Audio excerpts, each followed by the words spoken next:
What's up, everybody, and welcome to the Press X Podcast, episode 91, your weekly podcast for gaming news and opinions come at you each and every Monday at noon Eastern.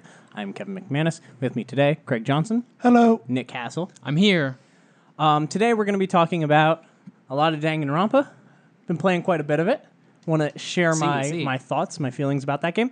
Dangan The Super Nintendo Classic came out. We played a little bit of that, so that'll be fun to talk about. And then, of course, going through the news, going through some questions, game releases, the usual. But first, let's start with what we've been playing. And I'm just going to hijack it and start and bring up Danganronpa V3. What's that? This is a visual novel / crime investigation murder mystery. Mystery. In my opinion, / dating sim. The game about the bear. Also, there's a bear. This is a fact. So there's been multiple ones of these. Allegedly, this version of the game is like sort of a relaunch for the series. It's welcoming to new players, I guess is the best way to put it. I can neither confirm nor deny that yet, as I have not beaten the game. Yeah. But it seems so far that that's what they're going for. Well, basically, long story short, is they had 1 and 2 and a spin-off game, but they finished the story with an anime. Right. So it's a whole overarching story that they were able to tell. And this seems like it might be a standalone thing or introducing a new story or something along those lines. Cool. So you and I have been playing it. Correct. What are you thinking so far? How do you feel about it? You've gone through 1 and 2 like very super simultaneously recently. So I actually thought that would hurt your experience with this, but let me know what you think. Basically, just to kind of backtrack, I was already doing I'm trying to figure out what should I pre-order, what's my schedule going to be like for the rest of the year. So around the start of September, I saw this game coming out, kind of interested. I've had 1 and 2 on my Steam backlog forever. So I just crushed 1 and 2 in back-to-back weeks, and literally the day before this came out, finished it because of, like I already mentioned, the anime, which is 24 episodes. So that's kind of an investment to watch that too, to get the full picture, because I didn't know that this was a relaunch. So that was my thing for it, but just to get ready for it, because anytime there's a 3, whether it's in a whole new galaxy or whatever, I still don't buy it. There's so many callbacks and jokes that you might not get. If this was a complete relaunch, I don't know why they went with 3 in the title. So we'll see. Well, not to ruin the first 10 seconds of the game, but they say something that makes you think that it might be time. It might be important. So next week, check back and we will be able to confirm whether or not you should just hop into this one. But as far as what I think about it, I think so far, basically the game path goes daily life, investigation, trial, and it's just kind of a cycle like that for the most part. And they kind of shake things up towards the end of these games usually because they like to throw a lot at you at once. Yeah. But I think as far as the gameplay goes, I think it's the best gameplay of the series so far. No surprise with the most recent of a trilogy being probably the best gameplay, because usually once you can do 1 and 2, you kind of figure out what works, what doesn't work, and maybe throw in a few surprises. Just real quick, I just want to throw out kind of the premise of the game for people who don't know. It is 16 students are locked in a school. The only way to get out is to kill another student and get away with it. After a body's discovered, once 3 or more people see it, there's an announcement, hey, a body's been found, there's going to be a trial. Yeah. You do some investigation, and then you go to trial, and you accuse people. It's basically a bunch of mini-games trying to figure out who did it. Yeah. It's always some super elaborate twists and story, and then you figure out who did it, and then you kind of go on with your daily life. And it's not as simple a discussion pops up and you choose between a list of options, so don't think of it as in a Fallout or Mass Effect sort of scenario where you get hit with something and you have a short time to react. This is words flying across your screen in different angles and spinning, and you literally use a truth bullet to figure out, am I going to side with this person? Am I going to argue this point? Am I going to lie? Am I going to... Yeah, your evidence that you found throughout the day is listed as bullets. And then if somebody says something that you have a bullet that is clear proof that that's a contradiction to the truth of what you found, you can shoot that statement with the bullet, and he'll be like, I don't believe you, or that's not true, or whatever he says, and then it goes to the next segment. I'm sure there's some detective visual novel games that you can kind of sleep your way through as far as it's just text-heavy base, and you just got to be able to point out the clues when they pop up. But this one, like, you don't get a break, technically, so it's pretty fast action. Yeah. The second point, I guess, I'm really happy that it works well on the PC. Obviously, the first two were clear ports. This one feels like it was also designed with the PC in mind. So the buttons feel more intuitive. I think if I jump a couple weeks back, you probably heard me mention stuff like, yeah, this mini game's cool, but like the buttons are weird. And that's obviously going from VITA to PC, which is kind of a hard transition to make. But I'm still playing on mouse and keyboard, and it feels right. So I like that. And the visuals are great. I said, it's very pretty. The transitions and just like the menus and things are, they're not Persona 5 level, but they are high up there. They're doing a great job, even just like transitioning from one room to another. The screen does like a tilt, some lines cross through it. It like fades into another scene and it rebuilds itself. Like, yeah, that's what I was saying. Like, this isn't one of those like visual novels where you're just kind of staring at the same thing back and forth. There's not a lot of static screens for this. Characters talk. They emote their feelings in the most ridiculous way possible. It's fantastic. I think I like this area, at least so far, more than the area in the first game and the second game, because it's kind of a blend of both. You get a lot of outside and different environments, and you get like a school. I don't want to spoil much, but I like, basically you start out in a smaller area and it starts expanding, and I like how they're expanding the area. I think that's neat. My favorite thing about this game is that it didn't fall into the trap of the third game problem, which is something that, like, I don't know, like a Mass Effect or a lot of even Uncharted, like a lot of these games fall into, where the first one is like a good idea, and then the second one they basically just add to that idea, and it's usually awesome, and then the third one they try to go like crazy, and then it usually ends up having a bunch of problems, and like there's pacing issues, all this stuff. Whereas this one, it's literally the same gameplay as the first and second one, and I think that that's fantastic that they... Like riding a bike. They stuck with exactly what they knew worked. They didn't try to throw in like some weird thing. They just expanded and made and polished everything that they already had, which I really like. The 16 characters that you're introduced to, I think this is probably the best overall batch of characters. Yeah, that's what I was going to say is most well-rounded so far. Like I think the first game has better characters, like and the big a couple better characters. The big thing with these games or this series is that they play on tropes, sort of as a trope, as like a joke that all these characters match specific archetypes. But it's cool how they've kind of taken a usual archetype and kind of put a twist to it in this game with some of the characters. And I will say that there's an awesome kind of like, not really a plot twist, because you kind of expect those in murder mysteries, but like a gameplay kind of twist that you don't really see coming, which kind of, I don't know. It's not something you're going to find on back of the box or something like that. And it's something you want to avoid YouTubes and whatever else. I'm super worried about this game getting spoiled, which I'm going to try to beat it by next week because of that. But leading into that, something that I liked about this one, comparing it as like this relaunch for the series type thing, it started to look like they were very closely mirroring the first game with what was going on. And I was like, oh, this really is like... we're reintroducing everything. And then every problem I had with it, they just eliminated it right, like all in the series of a couple hours. They were like, oh, well, you may have thought that this was going to happen because you played the first game. Boom, twist. That's not going to happen. You may have thought that this was going to happen. Boom, we answered that. Now you can't build do that. Expectations and then crush them. It was awesome. I really like it. I think that this one might have a little bit of a pacing issue, but we'll say, not issue, but like...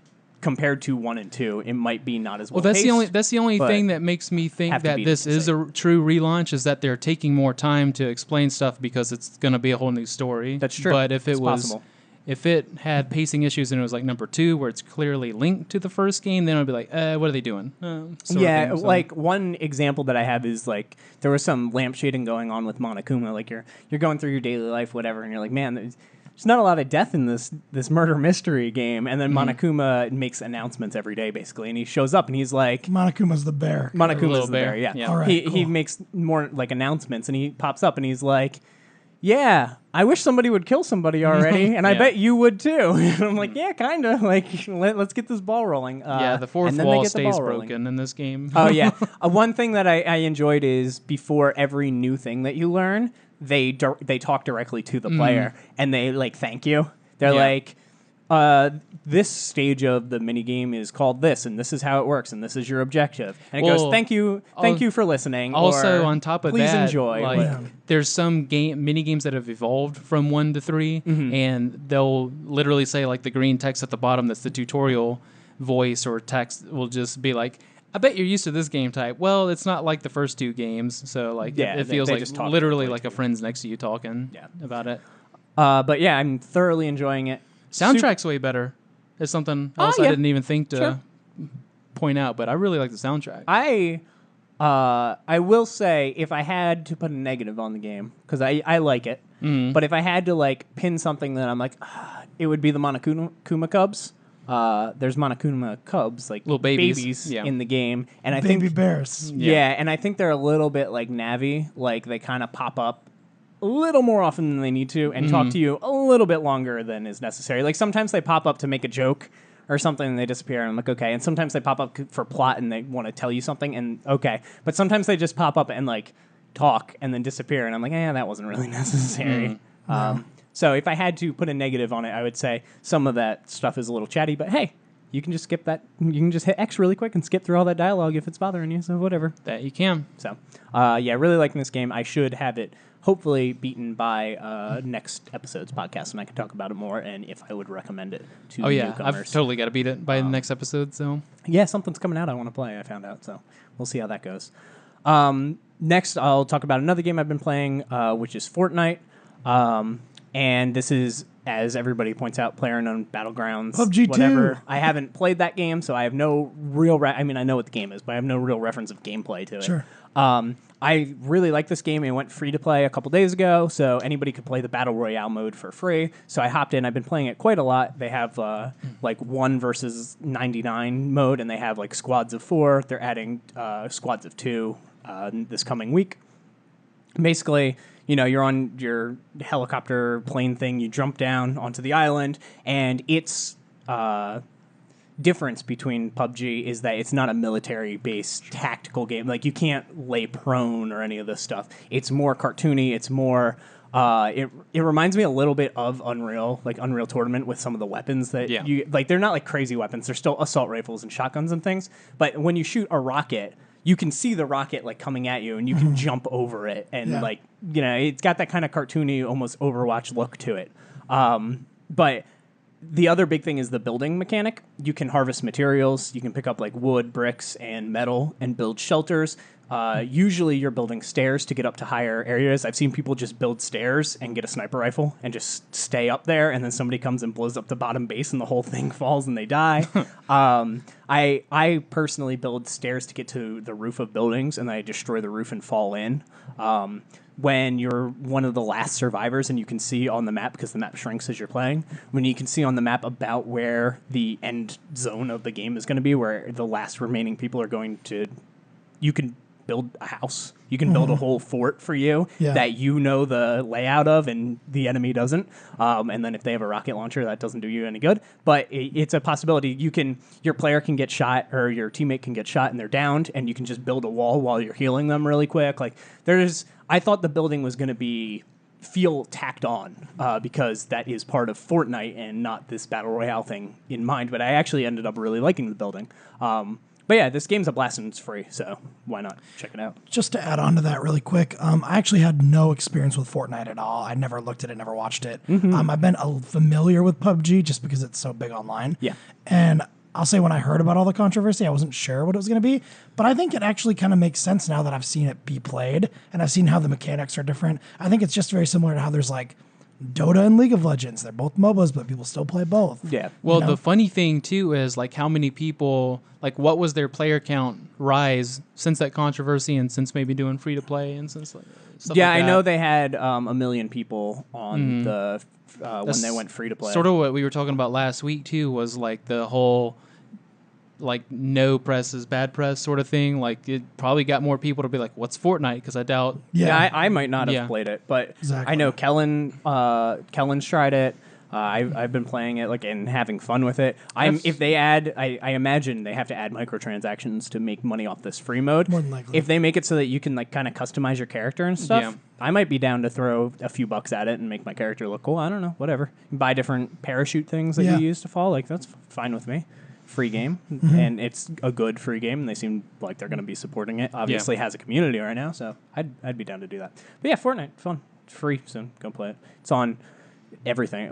I guess it's not on Switch, but it's on PS4, Xbox, and PC. And I guess we'll talk about it later. It's in one of the questions, so I'll bring that up when we get there. But that's it for me, minus the Super Nintendo Classic. If you want to talk a little bit about that, Sure. Do you want me to just do all the games I've been playing? Yep.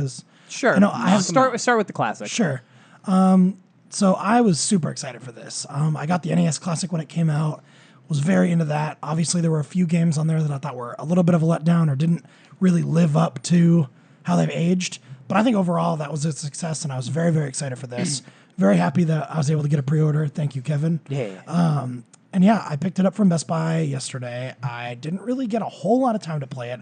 I played it a little bit with Justin, played some multiplayer games. I dabbled in it. Justin, who will never be on this podcast. Yeah, exactly. Literally downstairs playing Fortnite right now.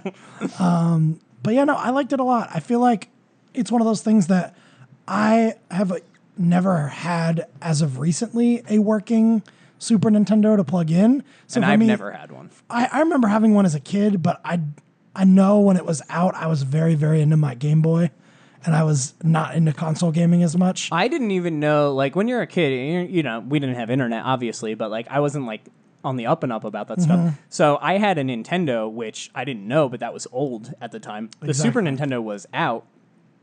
All I knew is my friend had one, and he had Mega Man X, and I went over to his house and played it a little bit, and I'm like, oh, okay. And then I got a PlayStation when that came out. I had no idea that the Super Nintendo was the one that came after the Nintendo, and then the N64, that whole concept was I think my parents got one, and I think we got Super Mario World, but I think I started to show disinterest in actual console gaming until N64, and I was just very into my Game Boy, so my parents weren't going to keep buying games for something I wasn't into.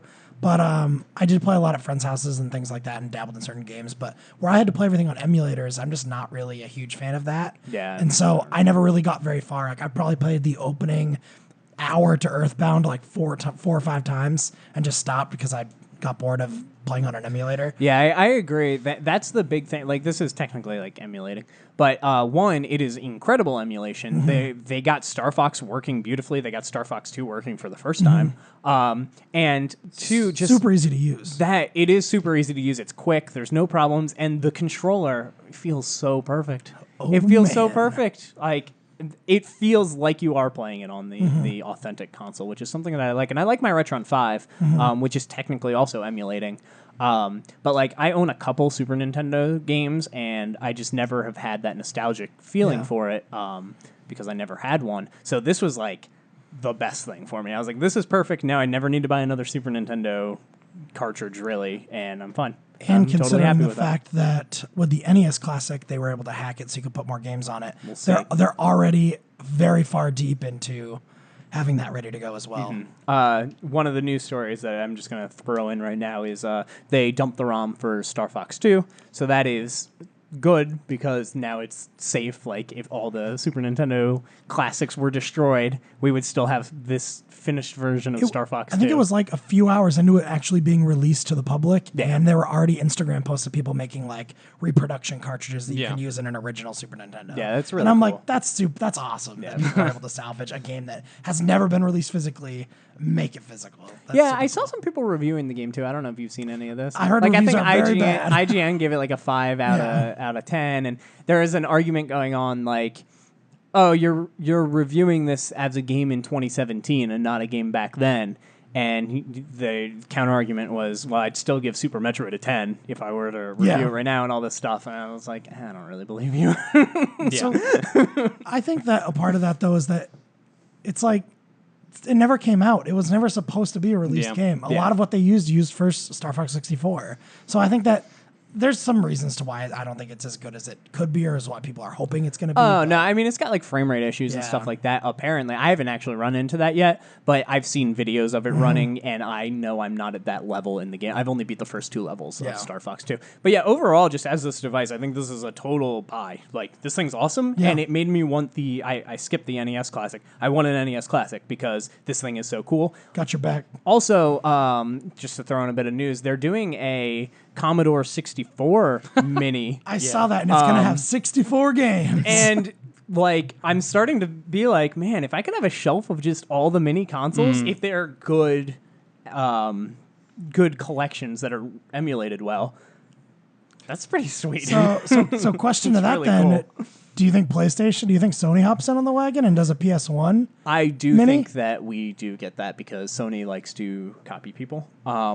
I think we will get that, and one episode in the future we'll do a what would we want out of. We'll do the N64 one because I think that's coming for sure. But we'll go down the rabbit hole and do like, what if we got a PlayStation 1 with 20 games? What 20 games would we want on it? But sure. We'll do that in the future. We can probably do them in tandem with our top lists, even though it's not the same way of thinking because you're trying to like do mass appeal with these sort of releases. Well, that and like licensing, and it's a bit different animal. Yeah, because even with the SNES Classic, like you can't have like Chrono Tony Trigger's Hawk. not on there is. Yeah, you can't have like Tony Hawk because there's soundtrack issues. Grand Theft Auto would have problems. The fact that Teenage Mutant Ninja Turtles, Turtles in Time is not on that machine is very frustrating. So we'll have to see. Anything else you've been playing?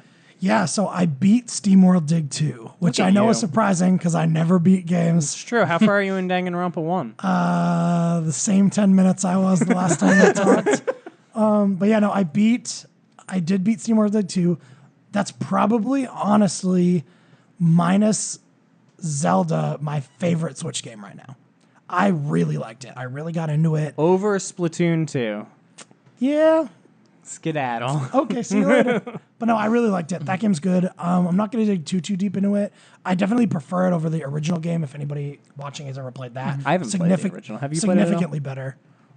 No. It just always looked like Spelunky to me. I was like, Spelunky makes me mad. The new one's very good. I liked it. I would highly recommend picking it up if you have a Switch. It's a very, very good game, and you'll get addicted and crush through the whole game in a couple days. It's very good. Other than that, I did play and I guess beat Destiny 2 for what it's worth. The story was significantly shorter than I thought it was going to be. And then it hopped into it being all about multiplayer and me hopping into a 6-person raid team for a 7-hour. I was going to say, those raids are long. And if you've watched the YouTube videos on how they run, they're extremely impossible without knowing how to do it ahead of time. They are very complicated, very complex, and you need to have certain people standing on certain platforms and do certain things in certain orders, and it looks miserable. That was my issue with the first game, is that there's a select group of people who they don't want to read the guide or look at the walkthrough or watch the YouTube video before they do it. Like, oh, just figure it out. Like, it's sort of like a puzzle. Let's do this. It's going to take you 8 hours minimum. And then, like, that'll seriously drag down the group of 7 or 8 if the one person's just like, oh, wing it. And it's like, you can't wing it. No. No, I'll stand back here and just shoot guys. Don't worry about it. No, you have to face this corner and at this time, and when you hear this certain noise, you have to do this. Yeah, and I guess a good thing to preface it was I'd never played Destiny 1, so I was very unfamiliar with it. But its whole power level system, when I hit like 270, I think, the game was basically like, cool, you can't go any further until you do all the multiplayer. You have to do that to continue. And I was like, oh, I beat it. I'm done now. Yeah, I have Destiny 2, and I haven't even tried it yet. I will at the end of the month. It was very good for me up until I hit like 270. And then I might run through the single player stuff. The actual game? The raid, just very as a side note, like the raid, that was one thing about like Guild Wars 2. I love Guild Wars 2. I love RuneScape as well as far as MMOs go, but like you can do a lot of that stuff by yourself. And then as soon as you get into Guild Wars 2 had dungeons, it has raids, and it has fractals, which are all basically different versions of the same thing. And man, getting a group together and like going through the dungeon, it's like, no, you need to stand here and like attack this so that this door keeps opening, and somebody needs to be like run to the other side of the door and make their way through this maze to hit this button to permanently open the door, and somebody needs to protect the person hitting the switch that's opening the door. That sounds exactly like the Destiny 2 raid video I watched. This sucks. You seriously, like if you don't already have a group from playing Destiny 1 or playing some other game, you seriously have to go to Reddit, NeoGAF, whatever website, and look for people who are already talking about it, and if you show up and you're like, no, I haven't tried this yet, how do you do this? They'll kick you out. Yeah, like see ya. dungeons are like super mini things in Guild Wars, and like I did a lot of teaching for that. Like, but there's certain things you're basically trying to cheat the game in a lot of sections. You're like, okay, if somebody attacks this one, there's like 2 bosses. If somebody attacks this one and just pulls them here, we can all kill him and then go in and kill the other one. And then there's always the one idiot that's like, no, and he runs in and brings both bosses, and then we all die and we have to start the whole thing over. That's why I like games more like Diablo, where it's hard on its own, but when you add a person, then it'll pop up, now the enemies are tougher. Another person, now the enemies are tougher, and then when someone leaves, it kind of lessens the difficulty. Like, I like it when it's difficult all the way around versus you can't play this by yourself unless you have 3 people sort of thing. Like, I don't like static, I guess, difficulties. I like...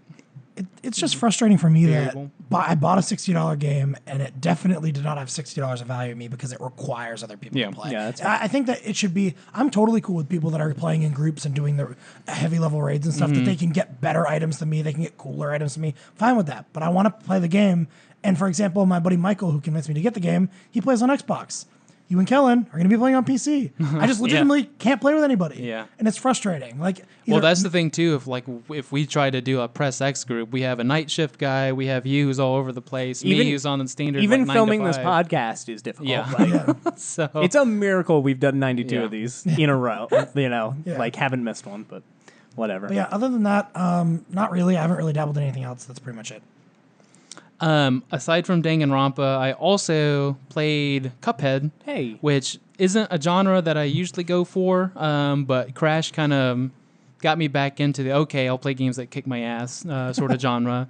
So Cuphead came out, pretty decent time for it. I mean, Danganronpa is a huge time sink at the moment because I'm trying to finish it in a week, but not bad. I think this game's supposed to be 5 to 10 hours, depending on how good you are, so probably 20 for me, but got it for Steam. And first off, like, it looks amazing. That visual style, I mean, from the very get-go, that's what people knew this game for. Yeah, I've heard it's a fairly mediocre, like, just run-of-the-mill, like, side-scroller game with cool boss fights, and then looks amazing. Yeah. So, I mean, it's got the whole 1930s kind of vibe to it. But yeah, since I think it's better for someone like me who doesn't do the Mega Man, who doesn't do those sorts of games. So I don't... multiple men. So I don't have anything to compare it to, really. But I think it is super challenging, but it's the kind that you like, not the just like totally unfair or glitchy and buggy kind of challenging.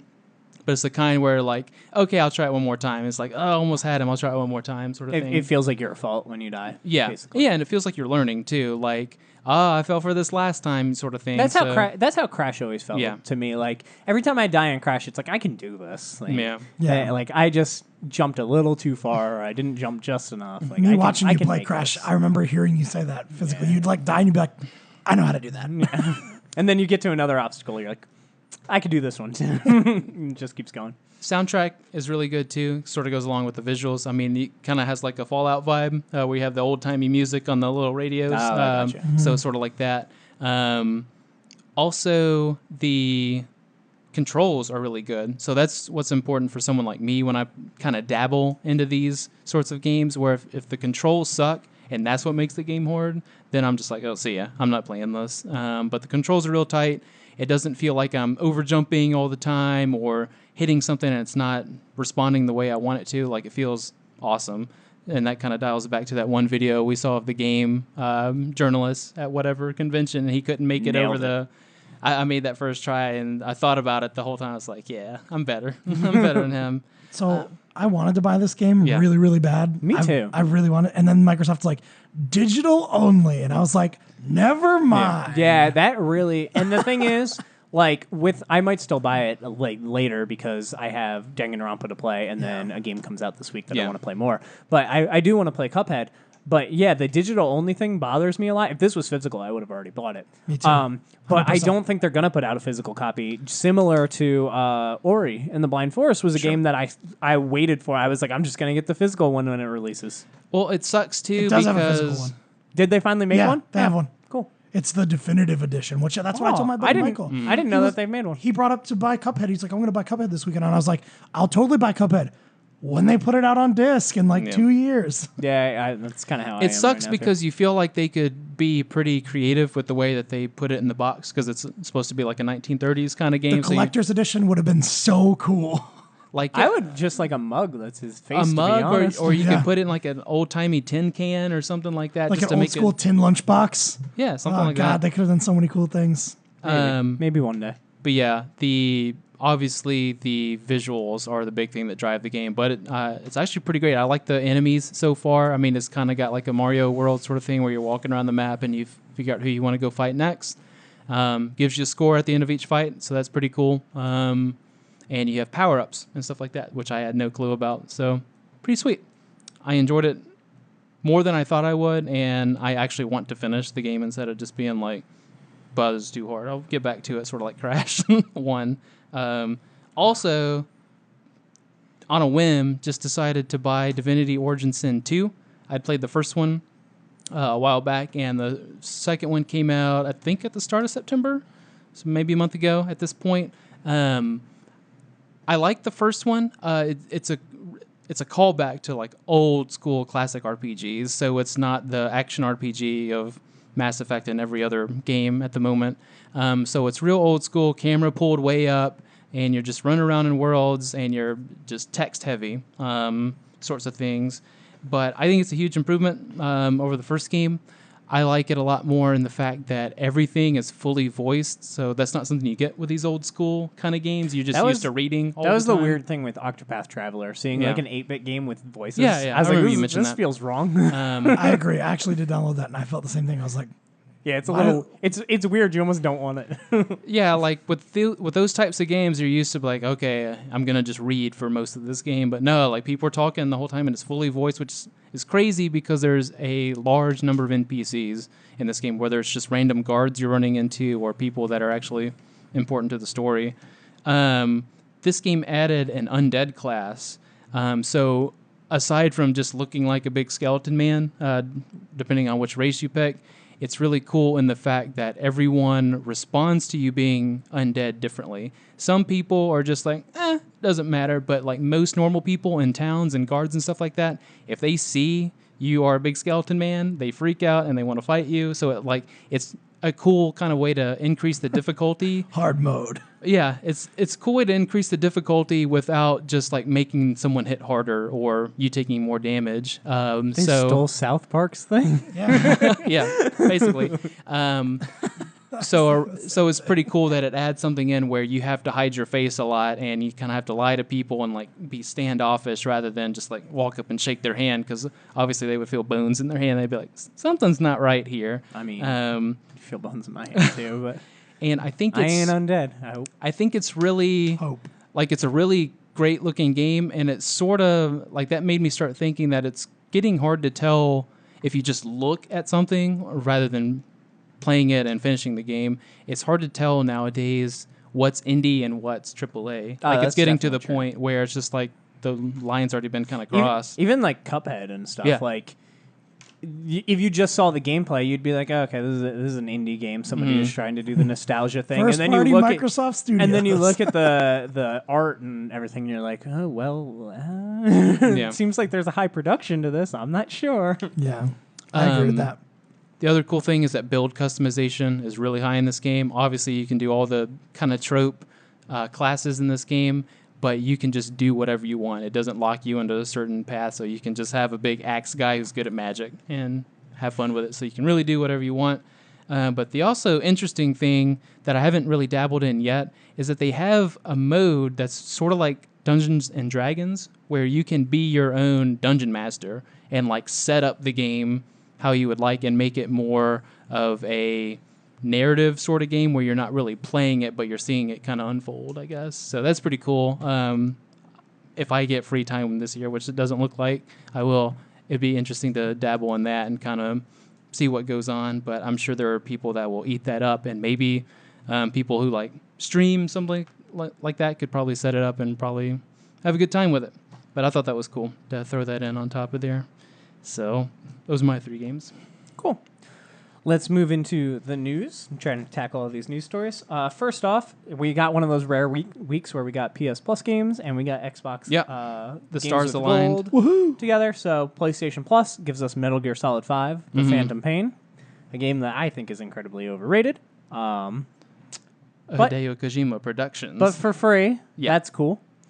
We got Amnesia Collection, which includes The Dark Descent and Machine for Pigs. This is easily my pick for this month. I actually... Amnesia gets a bad rap because it was one of those first games that YouTubers started doing the jump scare, like scream, face cam, YouTube, Let's Play videos. And like that and Slenderman kind of came out at the same time. And then people were like, oh, let me make Five Nights at Freddy's and just make the whole game this, you know?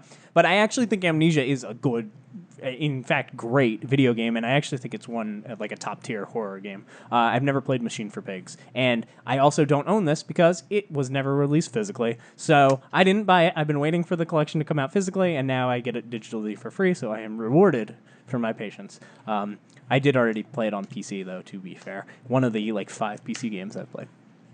Monster Jam Battlegrounds for PS3, Hustle Kings for PS3, Hue for Vita, also cross-buy with PS4, and Skyforce Anniversary for Vita, also cross-buy with PS4 and PS3. Really solid month. Metal Gear is a hell of a game to get for free. Oh, yeah. Whether you think it's overrated or kind of bloated or plays too long. It's still a AAA title. It's an amazing AAA free game. Yeah. And I mean, PlayStation Plus used to give out games like this. Wasn't it Game crazy. of the Year contention last year? Oh, yeah. Yeah. Absolutely. So I think that's crazy to have the following year it's free. That's nice. And they've already given out Ground Zeroes for free, too, which is nice. But on PS3, they used to give out games like this all the time. And that's why people have been so hard on PlayStation Plus for PS4, because they haven't been doing the AAA games. But, not only... They could have stopped at Amnesia after getting that, because that is a big title game, and it's Halloween, so that fits perfectly, playing a horror game for Halloween. For sure. But, they chose to give us Amnesia and Metal Gear. That's interesting. I'm curious. That is a big game. What the next month is going It's easily a 100-hour game. So going to hold. I think we get next month. Well, yeah, it'll be next month by the time this posts. I think we get another big game. I think it'll be like a first-party Sony game. Maybe maybe even like a Killzone or something. I'm so shocked Killzone Shadowfall hasn't shown up for free yet. Maybe something like that. I forgot that game even existed. Yeah, it was a launch game, and it just super old at this point. They put out Infamous, right? I know. Yes, I downloaded that. I know First Light was, but they did Infamous, so they're turning the corner. Games with Gold puts out the Turing Test, which is basically like Portal. I have a friend who really likes this game. First person, very similar to Portal. You're escaping rooms. Gone Home, which is a game I very much don't like, but it was given out on Plus 2 or 3 months ago, and it's sort of spooky, so it fits the Games with Gold, or not the Games with Gold, the October theme. Rayman 3 HD. I like me some Rayman. Cool. And Medal of Honor Airborne. I don't know anything about that, but obviously trumped by the Sony list. Oh yeah, but still cool. Next up. Red Dead 2 got a trailer. Another trailer. They had that little tease of a trailer at the Tokyo Game Show. Do you mean the opener to that Switch event where they had the 2 cowboys? Basically. That's like fair. the rising sun, and That's fair. So what did we think of the Red Dead trailer? Let me put my input. I don't care. I'm going to play it, I guess, but... This didn't do any... I haven't played the original Red Dead all the way through, so, this didn't do anything for me as far as... I know things about Red Dead. I know it's a Western. I know you can tie people to the train tracks. I knew there was a multiplayer where you can make, a posse. I mean, I'm kind of in the same boat. That's all I know. I never finished the original Red Dead. Looks pretty. I don't know. This trailer just, had, little snippets of story, I think, but, I didn't care about any of that. Yeah, I want to see gameplay. It was like a character being like... I see you've come to my part of town. And then it just cuts to something else. And I'm like, I didn't care about that. Are you going to show me what happens? Yeah. It was, and I agree. They had to have some gameplay in there, and there was zero in it. It was a little awkward. I'd rather, this is one of the rare games where I'd rather watch 5 minutes of straight gameplay and just see what's up versus this. But this is how it's still got a while before it comes out. They always do a cinematic trailer before they do gameplay. That's just how it goes. I liked it. There is a lot of buzz about it, other than just oh my god, it's almost here, sorts of things. It looks like it's going to be a more expansive game, longer story, which, I mean, the first one was like 6 hours or something. So. You keep saying that. I have not heard that from anybody else. It's short. Okay. But you know how I blow through games, so it could be longer. Those Danganronpa games are not short. You went straight through them. It's a pretty short game, especially when you start comparing it to like GTA games, where sometimes they drag on for many, many hours. But either way, it feels like this one's a lot more expansive and opened up, basically. The characters and environments look really good, obviously. Grand Theft Auto 5, at least by the time the PC version hit, and it got a fresh coat of paint on PS4 and all those systems, it started looking phenomenal, and this looks like a notch above that, so that's cool. It's a prequel. They already confirmed that with some of the people that have popped up. Basically... Oh, it is? See, I didn't know any of that. Okay. Basically, your guy that you're playing in Red Dead Redemption used to be in a gang, did some stuff, now he's seeking redemption in the game, and the gang that he did stuff in is the gang you're playing in this game. That's how that ties together. So that's kind of got people excited for it. I think his name's Arthur, the guy that's shown off in the trailer. He seems pretty cool. Seems like a dick, but you seem like a debt collector. Sort like the old guy. I feel like most people. The guy pointing the gun saying, "You're in my part of town, partner." Yeah, that guy. Giddy up. But the cool thing is, and the thing that's getting the most feedback or kind of talk about, is the woman that shows up in the trailer. There's a blonde woman. I think she shows up and like stabs a guy in the hand, says some witty stuff, and she's shown for like 10, 20 seconds. And people are starting to think that they're potentially pulling like a Metal Gear Solid 2 on us, where they're showing this dude and you're in my part of town and all this stuff, and they're going to be like, whoop, you're actually the girl, something like that. So that would be cool. Or they could just do the Grand Theft Auto 5 thing and have you play multiple people. That's probably that's more still likely. kind of up in the air. I imagine it will be exactly that. The Probably. same exact thing as Grand Theft Auto 5. I'd like it to limit it to 2 instead of doing the 3-person thing. I don't want them to get in like it'll a habit. be 5. They're not going to go the down. Entire game. Yeah. It looks bad as a bullet point on the back. As of the long box. as on the screen of that game I hear one person go, "You're in my part of town," then I'll be happy. Every time you switch your characters, it says that. Oh, my favorite. Okay, that's it. 2018's game of the year right there. Sold.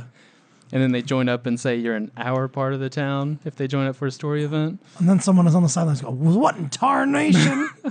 I hope Craig does voice acting in this game and he hasn't told us. Why He's haven't under they contract. hired me yet? I literally have this whole theme down. But I'm like you. I want to see gameplay, but what I specifically want to see is online. I really want to see like a cops and robbers sorts of thing. Ooh, Indians and cowboys. Yeah, or that too.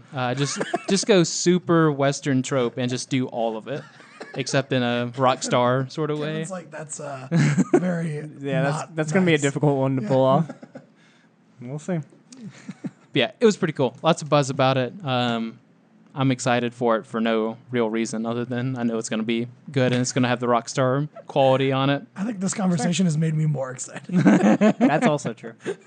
All right, let's move on to Gravity Rush 2's online servers will be shut off January 19th. That is a year after the game launched. They're shutting them off very quickly. I don't know what the upkeep costs on that is, but basically the online for this, it's not like a multiplayer or anything. The online for this is you take photos and then you post them online, and then other people can find the photos, and the whole point is that there's hidden chests throughout the whole map, and you could take a photo with like a landmark in the background showing where the chest is, and you're able to find the chest through using other people's photos. It was actually really neat. And then there's also races and like time trial type things that have online features. The online stuff was not a big part of the game. The photos were actually really cool.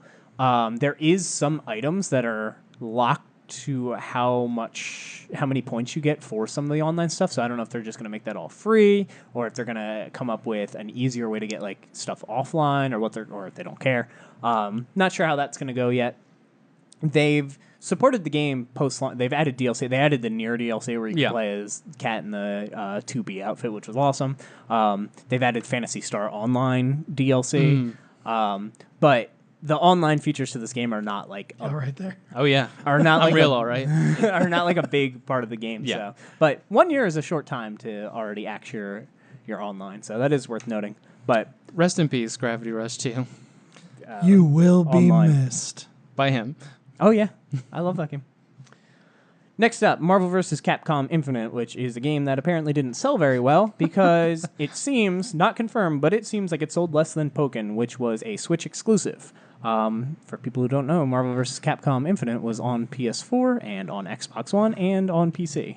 So it is confirmed that the game's trash, though, by numbers. Even past the game being trash, have you guys seen that article or that post on Twitter where it was the picture of the collector's edition and Yes. they showed the Infinity Stones? They're all like colored orbs that look like they have lights inside Yeah. and stuff. And then people get them and they're literally just colored circles. Oh, really? I Yeah, haven't it seen literally that. looks like they're made out of like soap or something the terrible. marketing photo was like dimly lit, and it was like a light shone on it, and it like gleamed.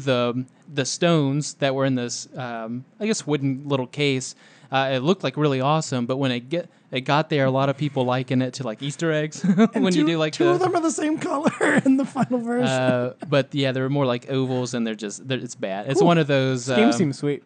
Real I bad played the collector demo version. and hated it, and I was just like, well, I know the I'm not thing gonna on like top this of game. that too is that the fighting game community really strives right now off of like Twitch and viewership from tournaments, and it's so hard. I mean, Marvel games aren't the easiest to follow if you don't really know what's going on because some of the former games had 3 people on screen at the same time, dashing back and forth, doing call outs, doing follow like yeah, watch watch on it. screen. But this one's just exceptionally difficult to keep up with while people are playing it. And it's just, I don't know, it's on top of that, it's just visually awful looking. it's not So it's We've bad. also got like Injustice 2, which is Yeah. a great fighting game, Tekken 7, which is a great Yeah. fighting game, that Street Fighter 2 for the Switch, which outsold Yeah. Marvel vs. Capcom Infinite as We got well. arms. ARMS is a great game. So yeah, basically this I mean, game, ARMS looks better than Marvel. So. I agree with that. Basically, this game didn't chart on the Xbox at all. It top 40. It charted at number 16 on the PS4 chart, and Pokken charted at number 12. And once again, it was only on the Switch. So not looking good for that game. I don't think that game will have legs. Especially, I think people are just salty about like the whole X-Men thing and everything. Like, Well, it's not like there's actually just flaws with the game. that's true, but the people people- are also very salty about the Yeah. X-Men. What is the X-Men thing to be salty about? The X-Men are not in this game at all. Which sucks because I'm salty and I was never even going to buy the game. which sucks because they were the kind of the headliners for the Marvel vs. Yeah, Capcom. Wolverine and Cyclops. Yeah, and the Spider-Man, whole, they were the all whole in it, point of right? that game Yeah. was to make an X-Men game, and then they're like, I guess we can throw in like Spider-Man and Yeah. stuff, and then they slowly made it into a Marvel game and kicked X-Men out. Yeah. We can move into some questions now. We're gonna trim these down a little bit just for time's sake, because Justin is still downstairs playing Fortnite. But Sure, He's he's having doing a great time. job. sure. First, what are some of our favorite licensed games? So, for people who don't know, licensed games, something that basically wasn't a video game and then used assets and the name and things like that to build a video game on, any sort of movie game, a book game, anything like Yeah. that. Big examples are things like Star Wars or, DC or Marvel versus Capcom is technically a licensed Yep. game as well. Craig, I go to you first. So mine might be one that you guys might not have expected. Actually, it comes from another topic we had where I bought an NES Classic, and I did play quite a bit through DuckTales. That's a really good game. Yeah, DuckTales is a really good game, and it was a cartoon before that. It's recently been rebooted, which I watched the first episode, and it was all right. And I really like that game. I think it's cool. I think it was neat that Disney back then took a lot of their kind of cartoons and did them. Man, as video some of games. those are so good. Like I've been playing. I know it's not Disney, but I've been playing Animaniacs on the Genesis. Yeah. And it's just watching the animations because they had the Disney teams for like Aladdin and Tarzan, and they actually had them animate the characters. Yeah. So they're really good animations just Yeah. for these side-scrolling games. It's awesome. But Well, I also just like DuckTales that, is one of the best ones. Of Well, yeah, those. DuckTales is good because it feels like the show. Like it's as Yeah. fun and goofy as the show, so it sort of matches. Well, that and like it's just such a throwback to when you're playing in DuckTales and you're bouncing on the cane. It's just like Shovel Knight bouncing on the shovel. Yeah. And it's nice to just see how like that game has interacted so well for the future of games. I think it's cool. That's my pick. First one I'll mention if you want to just do some back and forth is GoldenEye. is probably Damn it, that was mine. the pinnacle. I'll name Agent Under Fire. I think it's better more. than GoldenEye. I think I know more people who played the game and didn't watch the movie or any Bond movies or anything like that. And that's just kind of weird to have, like you said, the That whole idea or is to take If you a owned product. an N64, you played GoldenEye. I never Like owned we have a whole GoldenEye. generation of people that grew up on GoldenEye, but it's funny if you think about this. Like you said, the topic is taking a product that already existed from another market and then put it into video game form for it to be more popular than the actual movie itself. Fine. I'll pick another one. Tony Hawk Pro Skater. Tony Hawk's a good license, I guess. Yeah. Tony Hawk Pro Skater 2 specifically. 1 was great and I enjoyed it, but when 2 came out, that's when I started skateboarding. A similar situation. Just as well as them. Oh, yeah. Could you- I was just like, man, they can like fly and do all these flips. Let me try that. And I was like, oh, you want to drop it on this ramp? No, not really, man. I value my face. I don't want to fall. But yeah, I think that's a grand example. I'm going to highlight that and say that those games have some of the best soundtracks to Yes. skateboard to. Yep. That was my favorite part about the game when I'm playing it. I'm just jamming out. Yeah, sometimes like you just go into the music thing and like listen to music while you're doing other stuff because it's so Yeah, good. like I was very obviously good. super young when those games first hit, so I didn't know a lot of that music. Yeah. And that was a good way to find music back then. Was just be like, man, who sang that? And I think you the could go to definitive the. song for me is the song that says, and now you're Superman. That'd be Oh, yeah. Superman. Oh, yeah, that's the one. But yeah, that song's Yeah. like the definitive Tony Yeah, Hawk first there- song for me. Could you skip tracks in that game? Yes. Okay, you I could was gonna skip say, tracks and you I've- could. Could you do it in the could first one? I don't know about the first one, but you Maybe could so- also shut off tracks that you Yeah. don't want to Because play. didn't they have it just like a try to play. radio, basically, where you could like... Because it's some certain Osmond. point in the series, like if I knew I was going for the 100,000 point run, I would just be like, okay, let's do this. Like I got to find my song, sort of like you're saying Yeah. with the Superman song. Like I gotta find my Rage Against the Machine. I'm just gonna crush this. That's So, Rage yeah. Against the Machine. That was a Man. good one. Man. You guys want to go downstairs and play that game?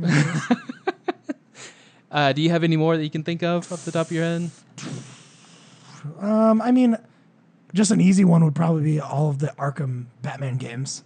I think those are super good. Yeah. I Yeah, think they that- are really good. I don't think they're quite as good as people make them out to be, but I think they're fantastic. I think they kind of hit like a spiral where people were so about them for a while that they were kind of felt forced to keep making them. And I think they definitely kind of go downhill. But I think that... I disagree with that. But Really? That's an argument for another day. Sure. But yeah, that's what I'm going to go with. I think those are very good games that I think they deserve a spot. My next one is the original. City's the worst one. Fight me. The original Tom Clancy's think Rainbow Six. Splinter Cell is my next one. I'm all out. Really? Wow. I'm all out of choices, guys. Get wrecked, Kevin. You're out. I mean, my next one is going to be Splinter Cell. Okay. I like stole my Rainbow license. Six because I mean, sort of like we were talking about with Fortnite. You get a group of people and you're all doing this at the same time. And I mean, couch co-op obviously existed with stuff like Battletoads and Double Dragons and stuff from years and years ago, and Turtles and whatever else.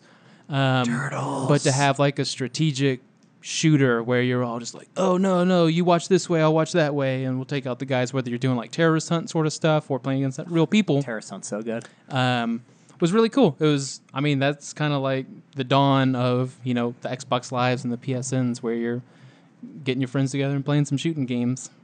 Yeah, my last one that I just want to skim over, Splinter Cell, particularly Pandora Tomorrow. I really like Chaos Theory as well.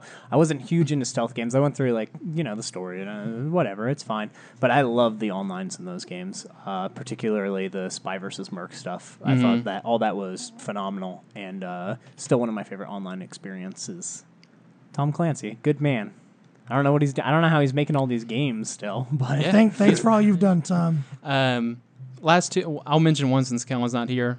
Star Wars KOTOR, Knights of the Old Republic, that's fair. is it's a good one. has to be mentioned. And the one nearest and dearest to me is Chronicles of Riddick, Escape from Butcher Bay. All right, we're moving on. Is the poster child for me. Next question. You know they remastered that game on... Yeah. Okay. Because they added some Dark Athena DLC or something Look to at it. me. I just found that out recently, actually. But yeah, you will hear that game mentioned in our Xbox top 10, guaranteed. I wonder if it makes it. Jeez. Next up. I have enough money to purchase a Switch, maybe 1 or 2 games, or I could purchase a Vita or a 3DS. Which one of these should I get? Switch next Considering question. the information. So you say Switch. What do you say? 3DS. Okay, I say Vita. Just to be fair. So let's fight.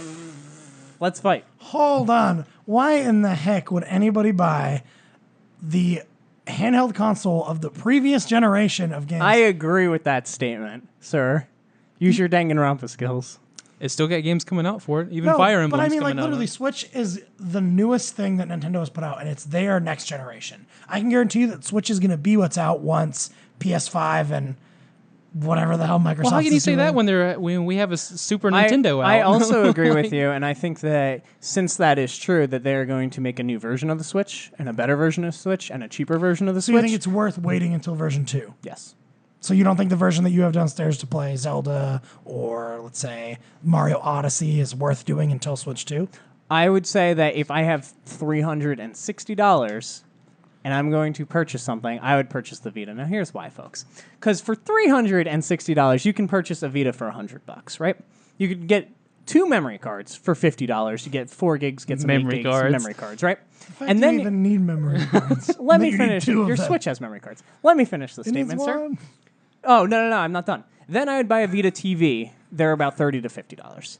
Then you can play on the TV. You can play on the Vita. Like I've been playing Danganronpa 3. I played on the TV a chapter. I played a chapter on the Vita. How did I do that? Cloud saves, everybody. You just cloud save from the TV, pull it down onto your Vita. I went downstairs. I played on the Vita during football game. I went back up, popped it back to the TV. And look at this. We still have $150 to spend on games. You can buy Danganronpa. You can buy Uncharted. You can buy Gravity. You can buy all these games. Now, granted, only 50% of those are going to work on the actual Vita TV. But if you're specifically looking for a portable, I think definitely a 3DS or a Vita. As a portable, the Switch is bad. And while you're playing all those Vita games, all of your friends will be playing Mario Odyssey, and you will be sad. That is a fair point. If you like Nintendo stuff, I do. Obviously, it's between those two. I do think you should get a Switch just to be part of that conversation. But if you're like open to just playing things kind of on the go, like a portable, I think the Vita with the Vita TV is a better setup for you if you're portable mostly. Not to let it get stomped on, I guess, I would probably point to the series and the sales numbers of a lot of the already library. released the library. Yeah, That's a library much better of the- word than what I was going to go. of What the about the 3DS. 700 exclusive console variations for every franchise? That's ever? true. You could just buy 3 different 3DSs. I want a Pokeball one, and I want one that looks like Samus, and I want one that looks like Animal Crossing. That sounds like variety to me. What about y'all? I have a Persona A white Vita. one, maybe, and to you be can determined. get My Vita atomic is purple Persona. Joy-Con shells on Amazon right now. I do want to make a point for the Switch. My favorite thing about the Switch is the multiplayer aspect of it, and I think that was a huge thing that the Vita lacked. The Vita is very personal. The 3DS is also very personal. The Switch allows you to do that split Joy-Con thing, which, as stupid as it is fun to be like, all right, Rocket League, let's go. Yeah. Like, that was such a genius idea. Like, if you have somebody that you can constantly do that with, or even just do it once in a while, split the Joy-Cons and play some multiplayer games, that is awesome because Vita has nothing multiplayer like that except for online stuff where you got like your Freedom Wars and shooters and stuff like that. But that is literally my favorite thing about the Switch is the multiplayer part of because it's a tablet, not a phone, so the screen's big enough to do that, and I thought that was sweet. Playing Mario Kart in the car was awesome. I think if they want to have the most cost-effective option, Vita is probably the best. I think if they want to have a pretty big library of games, I think 3DS is best. Yeah. And I think if they want to keep More current, Vita games than 3DS. The biggest knock against 3DS Switch. games, which I will admit, is They that feel their old? price does not go down. Oftentimes, the price Yeah. goes up. Unless they do the selects Yeah. type situation. Yeah. And My problem with the 3DS is that I think if you play a Vita game, it still feels new. Obviously, the Switch games still feel new. I do feel like the 3DS games feel older. Specifically, like something like a Fire Emblem doesn't, but specifically, like if you're going to play any sort of, like just visually and even control-wise, those games feel much older than these other two I mean, I'll systems. even give it to you. If you pop in a Pokemon game, like you're not playing Pokemon for the graphics. That's until Pokemon Switch. That's true. You're playing Nintendo games on Yeah. here. I don't know how many great third party. There's a couple, but I don't know how many great. I feel third-party like games there are. 3DS makes better 3DS. use of its gimmicks too, as far as That's true. yeah. So that's another thing I agree too. with that one. I actually did a 10-question checklist to make sure you get the system that you want. And it's pretty easy. I'll just Why run did we through even them. do this segment? We could have just done this. Yeah. Do you like to play by yourself or in small to large groups? Do you play for short or extended Are sessions? you not answering these? I mean, no, that's the question list. Which one do I Oh, get? If you okay. answer it, it's pretty easy once you get from there. Because I think Do you like Danganronpa? Get a these Vita. are all very distinct systems, even though two of them are Nintendo, one's Sony, and two of them are handheld, and one's ish. One's a console that has a portable mode. Yeah. Mine is a portable that has a console mode Yeah. that's neutered. And for yours all is fairness. a portable. That's awesome. And yours Period. is just a portable for children. A big one. Are you going to play on the couch or bed or a seated environment, or are you going to play on a surface? Because I know that's your biggest knock against the 3DS versus the 3DS Vita. comfort is is the horrible to me. looking at two screens versus looking at one. Mm-hmm. Do you enjoy a wide variety of genres or a select few? That's fair. If you want to select few, you can go with the Vita I was going to say 3DS, but and the 3DS. do you prefer to have large selection of titles, or would you rather stick with a few series? Because my that's a option good is one. definitely the series, the franchise machine, as I like to call it. 'cause You can buy get, 10 Pokemons for you that get thing. 10 Pokemon, you get 10 Fire Emblem, you get 10 Dragon Quest, you get Huh? Monster really Hunter. 10? No, Probably. fake news. Sun and Moon. Alpha, Ultra Sun, Omega. Ultra Moon, Omega, whatever. It's Yellow's, close. Yellow's on there. Oh, if we're Red's counting on there. the digital ones, then sure. Oh, yeah. I You thought get you- to play PlayStation 1 games on my console. That's pretty sweet. Yeah, his will eventually have a. I store highly that lets doubt you it. Yours play. doesn't even have a web browser or a YouTube. That's actually a huge problem I have with the Switch is that it is a tablet, but it doesn't have any tablet things on it. Like, it doesn't have YouTube or Netflix or Hulu or anything. I specifically had a does. friend who was super YouTube's who's actually down now, not a but- gaming at all, not a gamer, doesn't own any consoles. I think his household has a PS4 to share. And when the Switch came out, he's like, I'm going to get one of these things. He bought it because he travels on the road for his job, and then he was like, this thing doesn't have Netflix? I don't care. And he returned it. And I'm like, you returned it because it doesn't have Netflix? Everything else has Netflix. You know what has Netflix? The Vita. The Wii U does. That's pretty bad. We don't need to talk about Downgrade. The Switch has Mario Odyssey. Don't worry about it, guys. That's enough to get you Not through. yet. The Switch will. actually doesn't have Mario. It has Zelda. That's enough to get you through until Mario. Do you play online or stay mostly offline or with local multiplayer? That's a big one. Do you like trophies? Do you prefer physical copies of Do you games? like being able to change your name God online? damn it, Kevin. Do you prefer physical copies of games or mostly digital? Because that'll make a big difference. Is an online store that includes regular sales and discounted content important to you? Man, I like your list, man. How long did this take you to cook up? A few minutes. Damn. Last to you. Will this be your main source of gaming, or do you have other devices? I That think is a huge. Yeah, I think that's the big Huge. one. Also, yeah, just like the Vita gets so much more value if you have a PS4, PS4, with yeah. the remote play I options. agree with that. Specifically 100%. for like grinding in if you're into RPGs. Whereas ours don't really have much of a sync going on Whoa, which come is on, weird. man. very with each strange. other. I mean, Oh, okay. yeah. Yeah, that was odd that they don't. And do you have a set price point, or are you happy to spend an MSRP plus the cost of Hi, accessories? Switch. How much is See your ya. Switch, Nick? To be determined. No, I got a lot of I discounts know you, on it. you So got discounts. Yeah, you got all those pro controllers. yeah, You got like every game they ever announced. Oh for it. God, I actually don't even want to think about how much I spent on my Switch online. I can't stand the forgot baby about it already, controllers, and I don't care. so I was just like, give me a pro controller. I can't do it. Mario Kart was painful on the other way. I of think playing. another interesting piece to say is that I would have gone against the 3DS because when the Switch came out, I would have thought there's no way this continues, but apparently that's not true. Yeah. The No, 3DS yeah, seems here to stay I'm now. shocked that they're. I mean, yeah, even The Pokemon doesn't surprise me, and the Metroid even doesn't really surprise me. But they've announced things in 2018 for the 3DS, Yeah. and that's what's surprising to me. Just Let it die, please. Yeah, let Yeah. it fade into obscurity like the Vita did 4 years ago. but obviously they don't want things to fade into obscurity with the Super Nintendo. Well, that's At the true. front I of the can't wait for table, the Switch so- Mini. Do you think that the little tiny controllers come off Oh the my god. sides? That'd be amazing. That would be super cool. Let's move into some game releases and end this podcast. So game releases. October 3rd, we have Battle Chasers Night War for the PS4, Xbox One, and PC. Also October 3rd, we have Dragon's Dogma Dark Arisen for PS4 and Xbox One. This came to PC a long time ago, if I remember correctly. It is an amazing game. Dragon's Dogma is good on its own. The Dark Arisen is DLC that kind of explains a few things and lengthens the game for a few hours, kind of completes it, really.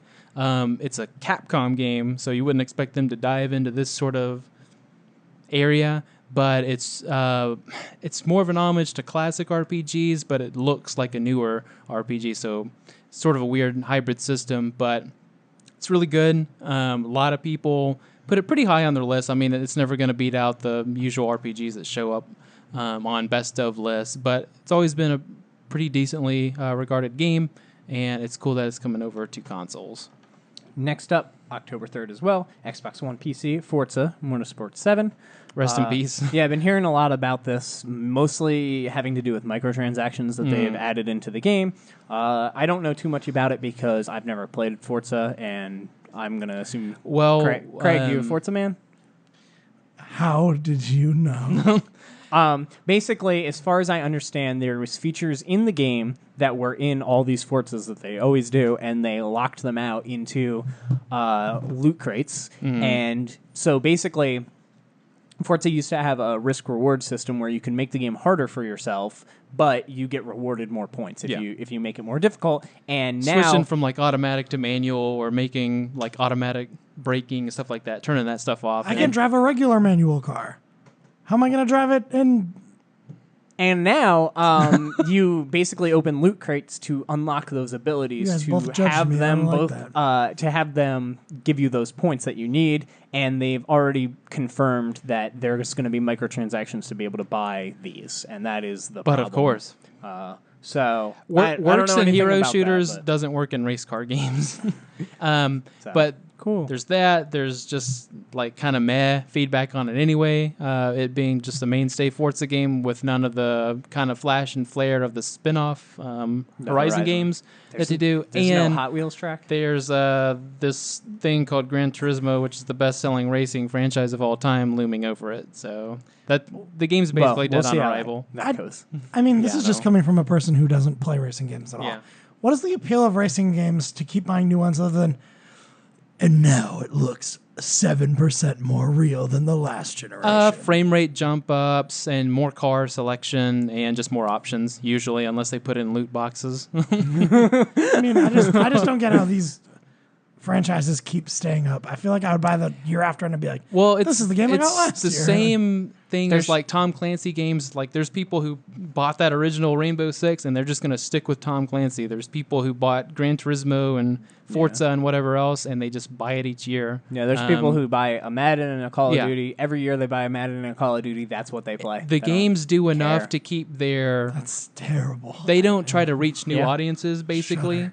That's where the Mario Karts come in and try to grab new people, or the Burnouts and stuff like that. Like these games just, hey, did we satisfy our couple million fans? Yeah, okay, ship it. Like that's it. So until they stop buying it. Yeah. Next up, October 5th, we have A Hat in Time. I really want this game. I just noticed it's listed as PC. I don't know if it's got a staggered release to console. Kind of hope that it does. But if it has a staggered release to console, I have extra time to play Danganronpa, so that's sweet. Do you know this game, Craig? You've told me about it. I've watched some videos. It looks really good. If it doesn't come to Switch, I'm not going to play it. It should be in Switch. I can't wait to play this game. It's basically Super Mario. Like looks like what Yooka-Laylee promised to be, and then we saw Yooka-Laylee, and we are like, uh-oh.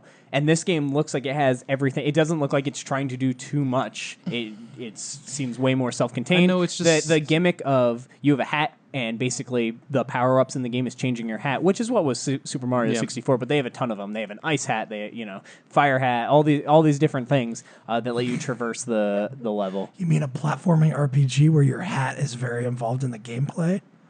Who'd thunk? I'm glad this game comes out before Mario, honestly. No, but I'm actually super excited for this game. I need to check on that PC thing because I didn't catch that before. If it is only PC right now...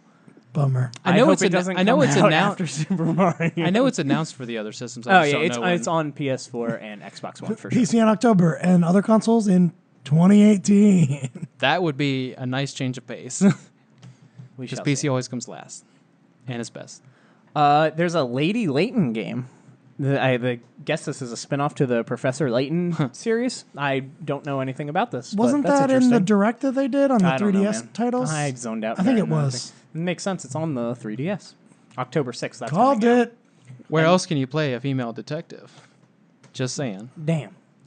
Mario and Won that Luigi Superstar Saga plus Bowser's Minions for the 3DS also coming October 6th. So not only is there 3DS games coming, they're coming out on the same day as each other. Yeah. So, See, Nick? there you You go. made a good pick. Yeah.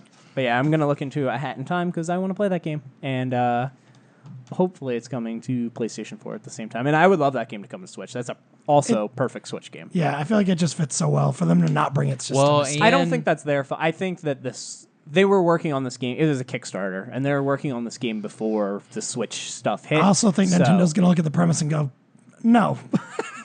But to be fair, Nintendo's really big on indies right now, so Oh, yeah. why not just kind of pick it up? Indies? Pick it up. I like it.